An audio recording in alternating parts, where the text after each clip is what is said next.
नमस्कार, आप देख रहे हैं प्राइम टीवी और मैं हूं आपके साथ मुस्कान अजमानी। रुक करेंगे बिहार की बड़ी खबरों की ओर।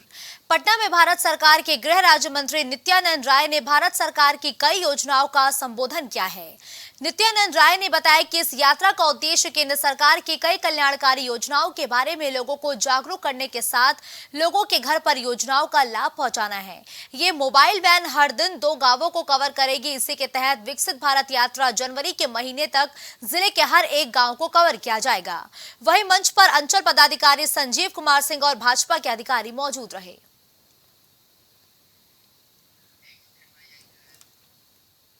अगली खबर नालंदा से है, जहां पर्यटन विभाग और जिला प्रशासन की ओर से राजकीय महोत्सव के आयोजन को लेकर मुख्य महोत्सव स्टेट गेस्ट हाउस परिसर दुल्हन की तरह सजकर तैयार हो चुका है, जिसका उद्घाटन मुख्यमंत्री नीतीश कुमार करेंगे। वहीं इस महोत्सव के दौरान पर्यटन मंत्री तेजस्वी प्रसाद यादव के अलावा बिहार विधानसभा के सदस्य हरिनारायण सिंह समेत कई लोग शामिल होंगे। मुख्य महोत्सव स्थल दीर्घा में 3000 दर्शक एक साथ बैठकर मनोरंजन का लुत्फ उठा सकेंगे। वहीं महोत्सव के आयोजन को लेकर सुरक्षा के पुख्ता इंतजाम की व्यवस्था की गई है। हाय दोस्तों, मैं हूं जावेद अली और मैं आ रहा हूं 1 दिसंबर को राजगीर महोत्सव 2023 में परफॉर्म करने के लिए। और मैं धन्यवाद करना चाहूंगा श्री अभय सर, सचिव पर्यटन विभाग और जिलाधिकारी नालंदा को, और खास तौर पर मदन जी कोजेंट सॉल्यूशन को, जिन्होंने मुझे वहां पर आमंत्रित किया। तो मिलते हैं 1 दिसंबर को। आप आना मत भूलिएगा, मुझे आपका इंतजार रहेगा। See you there. अगली खबर मोतिहारी से है, जहां पुलिस पब्लिक की बैठक का आयोजन किया गया, जिसमें रैपिड एक्शन फोर्स के कमांडेंट कुमार ब्रजेश ने रैपिड एक्शन के फोर्स के साथ काम को विस्तार से बताया। उन्होंने बताया कि अपने अपने बच्चों को और समाज के बच्चों के गतिविधि पर ध्यान दें। अभिभावक विद्यालय में भी पहुंचकर बच्चों के बारे में प्रिंसिपल से जानकारी ली और पुलिस से सहयोग लिया। और बैठक खत्म होने पर डीएसपी सुबोध कुमार और सभी फोर्स शांति समिति के सदस्यों ने पैदल मार्च की है। मोतिहारी जिले से हम लोग एक्वेंट होंगे, वहाँ का डेमोग्राफी, एजुकेशन क्या है, पॉपुलेशन का रेशियो क्या है, कहाँ कब किस तरह का इंसिडेंट हुआ है, एफआईआर वगैरह कब कब हुआ है, क्या अरेस्टिंग हुई है, ये सब का सारा डेटा हम लोग बनाते हैं पूरे वीक में डिफरेंट थानों में जाके, और उसको कंपाइल करके हम लोग एमएचए में भेजते हैं। एमएचए उसको कंपाइल करके रखता है ताकि आगे भविष्य में कभी हम रहें या नहीं रहें, अगर उस तरह की ये होती है तो पूरा डाटा अगले ऑफिसर्स को या अगले कंपनी को वो मिल जाता है। तो इसी क्रम में हम यहाँ भी आए हुए हैं, जिसमें हमने शांति समिति के सदस्यों से बातचीत की, उनसे अपील किया कि आपसी सौहार्द बना के रहें, अफवाहों में न जाए, मोबाइल वगैरह से बचें, अपने जो भी टीनेज्ड बच्चे हैं उनको समझा के रखें। सबसे ज़्यादा आज के डेट में जो पोलराइजेशन बहुत ज़्यादा हो गया, उस पोलराइजेशन से बच्चों को बचाएं, शिक्षा की ओर अग्रसित करें, इन सब कृतियों में ना डालें। इस मीटिंग का जो मेन मुख्य उद्देश्य जो है वो है सामाजिक सौहार्द का जो संदेश है वो देना है। दूसरा, जो रैफ का जो बनाया गया है कि कहीं भी लॉ एंड ऑर्डर सिचुएशन अगर इस तरह का बिगड़ता है तो उसमें मुख्य रूप से आगे आती है और सिचुएशन को कंट्रोल करने। तो अभी इनको एरिया वाइज जो है थोड़ा डिटेलिंग होगा कि किस एरिया में कहाँ पे किस तरह का पॉपुलेशन है, किस तरह के लोग हैं और कहाँ पे क्या किस तरह का कभी इस तरह का कोई दंगा हुआ हो या फिर किसी तरह कोई लॉ एंड ऑर्डर सिचुएशन किसी एरिया में हुआ है तो उसके बारे में भी सर को ब्रीफ किया जाएगा। और उसके बाद हम लोग एक अपना आगे का फर्दर प्लान भी बनाएंगे इस संबंध में कि किस तरह से आगे आने वाला जो भी पर्व त्यौहार है या फिर आगे आने वाला जो चुनाव है उसको देखते हुए किसी तरह का यहाँ लॉ एंड ऑर्डर सिचुएशन ना हो और सब कुछ शांतिपूर्वक यहाँ पे विद्यालय में सुनिश्चित हो। खबर कैमूर जिले से है, जहां पर जिला पदाधिकारी की ओर से जनता दरबार का आयोजन किया गया, जिसमें कुल 13 आवेदन मिले हैं। इनमें ज्यादातर मामले जमीन विवाद से संबंधित थे। वहीं जिला पदाधिकारी की तरफ से समस्याओं का तुरंत निराकरण करने के लिए संबंधित पदाधिकारी को निर्देश किया गया है।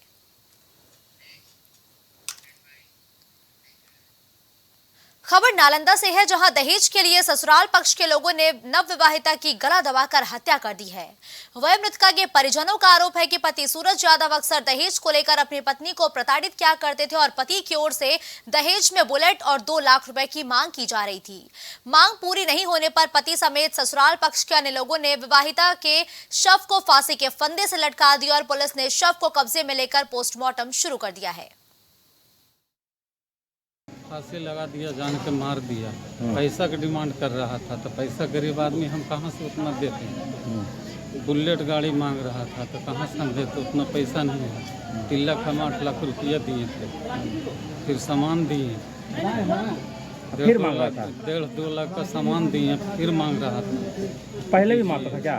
पहले जब 6 दिन शादी हुआ तो फ्रीजर सब तोड़ दिया, तो हम बच्ची को लाने के लिए गए तो लाने के लिए नहीं दिए। शादी कब हुआ था? शादी हुआ 6 महीना 6 महीना पहले। हाँ, 6 महीना नहीं हुआ, 5 महीना 2 दिन हुआ। अगली खबर नालंदा से है, जहां खराब भोजन खाने से एक ही परिवार के 6 लोग बीमार पड़ गए हैं। दरअसल अवधेश यादव की पत्नी ने घर में रोजाना की तरह दाल चावल और सब्जी बनाई थी और खाना बनाने के कुछ देर बाद दाल में एक छिपकली गिर गई।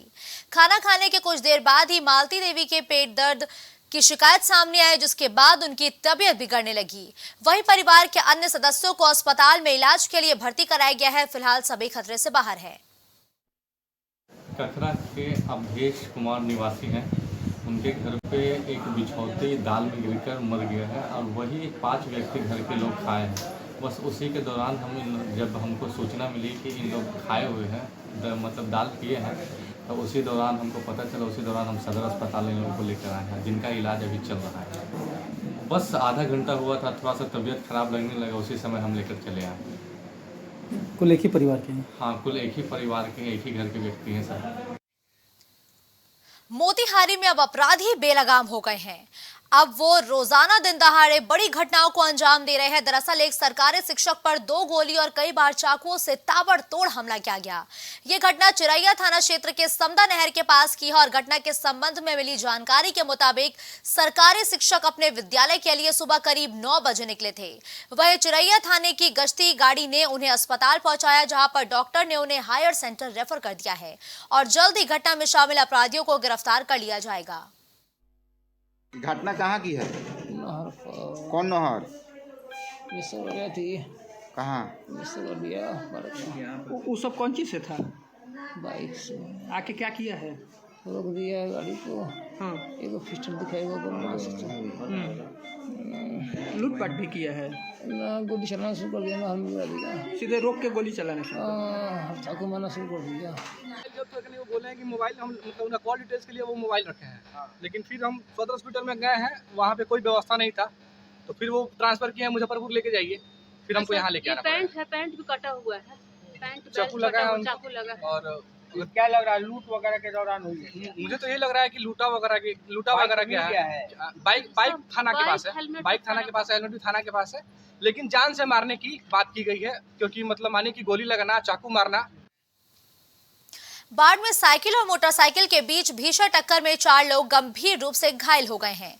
जानकारी के मुताबिक मोटरसाइकिल सवार युवक ने तेज रफ्तार की वजह से साइकिल में टक्कर मार दी। इन सभी को ग्रामीणों ने अनुमंडलीय अस्पताल में भर्ती कराया है। घायल युवक के परिवार को सूचना दी गई है और हर दिन तेज रफ्तार का कहर देखने को बाढ़ में मिल रहा है।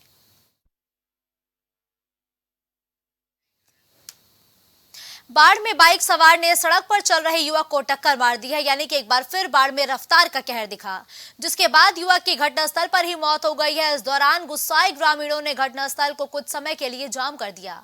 वही सूचना मिलते ही पुलिस ने घटनास्थल पर पहुंचकर लोगों को समझाया और सड़क परिचालन शुरू करवाया और शव को कब्जे में लेकर पोस्टमार्टम के लिए पुलिस ने अस्पताल भिजवा दिया है। इस बुलेटिन में फिलहाल के लिए बस इतना ही। देश और दुनिया की तमाम बड़ी खबरों के लिए आप देखते रहिए प्राइम टीवी।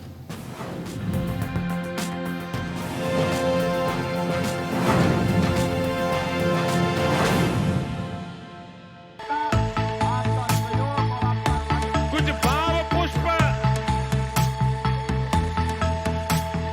आप देख रहे हैं प्राइम टीवी, सच साहस सरोकार।